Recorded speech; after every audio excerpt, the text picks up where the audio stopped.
শাহজাদপুরে রাতের আধারে কৃষকের 1.5 বিঘা জমির সরিষা কেটে সাবার। মোহাম্মদ মোসলেম উদ্দিন সিরাজীর পাঠানো তথ্য ও চিত্রে দেখুন বিস্তারিত। শাহজাদপুরে রাতের অন্ধকারে এক কৃষকের প্রায় 1.5 বিঘা জমির কাঁচা সরিষা কেটে নষ্ট করেছে দুর্বৃত্তরা। মানুষ কতটা নিকৃষ্ট এবং বিকৃত মন মানসিকতার হলে এরকম ঘৃণিত কাজ করতে পারে তা বোধগম্য নয়। চাঞ্চল্যকর এই ঘটনাটি ঘটেছে উপজেলার পরজনা ইউনিয়নের বাচরা গ্রামে। ক্ষতিগ্রস্ত কৃষক মোহাম্মদ আব্দুল লতিফ এই ঘটনায় দিশেহারা হয়ে পড়েছেন। ভুক্তভোগী কৃষক ও স্থানীয় সূত্রে জানা গিয়েছে, আব্দুল লতিফ তার পৈতৃক জমিতে হাড়ভাঙা পরিশ্রম করে সরিষার আবাদ করেছিলেন।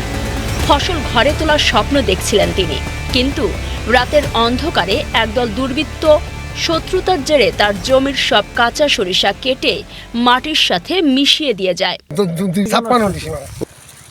আমার এই জায়গায় 56 জমি আবাদ করেছি, সব ফসলই নষ্ট করেছি।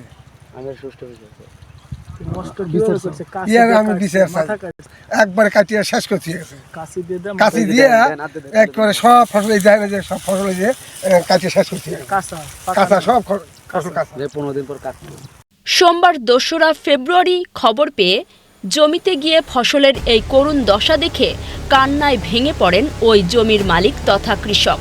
কৃষক আব্দুল লতিফের দাবি, এই ন্যাক্কারজনক ঘটনার পেছনে তার নিকটাত্মীয়রাই জড়িত থাকতে পারে। জানা গিয়েছে, জমিজমা সংক্রান্ত বিষয়ে তার নিজের 2 ভাই ও ভাতিজাদের সাথে প্রায় 1 বছর যাবৎ বিরোধ চলে আসছে।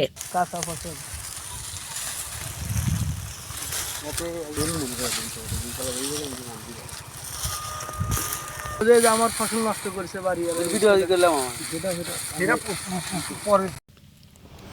এই দীর্ঘস্থায়ী দ্বন্দ্বের জেরে প্রতিপক্ষকে অর্থনৈতিক ও মানসিকভাবে ক্ষতিগ্রস্ত করতেই পরিকল্পিতভাবে এই ঘটনা ঘটানো হয়েছে বলে তিনি ধারণা করেছেন।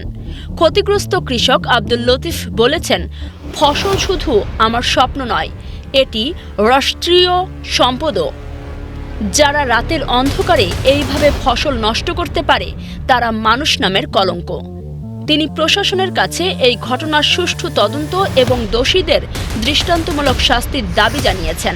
স্থানীয় এলাকাবাসী এই ঘটনার তীব্র নিন্দা জানিয়ে বলেছেন, ব্যক্তিগত শত্রুতার জেরে ফসলের ওপর এমন নিষ্ঠুরতা মেনে নেওয়া যায় না।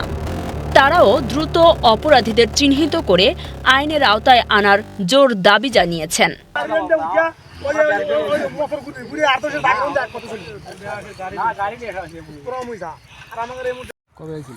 বুধবারের দিন বিকেল 2টার সময় এসে এসে খেতে কীটনাশক দিছি।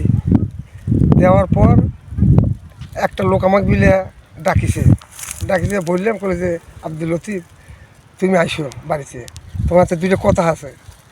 তে আমি গেলাম, তারা বলেছে যে তোমার 2 ভাই মতিন বা শফি তাছাড়া শেহাব এরা আইছিল, আইসিয়া এই জমি বিক্রি করার কথা বলিছে, কত করে ডিসিমাল চলে। তো আমি যে সাক্ষী, তো সে বলেছে যে আমি 70,000 টাকা করে ডিসিমাল কথা বলেছি আর কি, 70,000 টাকা করে এখানে দর চলছে। তে আর ক্ষেতের মাটি কয় টাকা বিক্রি করছে, তে যার কাছে জিজ্ঞাসা করেছে সে বলেছে আমি জানি না কয় টাকা বিক্রি করছে। এই পর্যন্ত এটুকু ক্ষেতে হয়েছে। আমি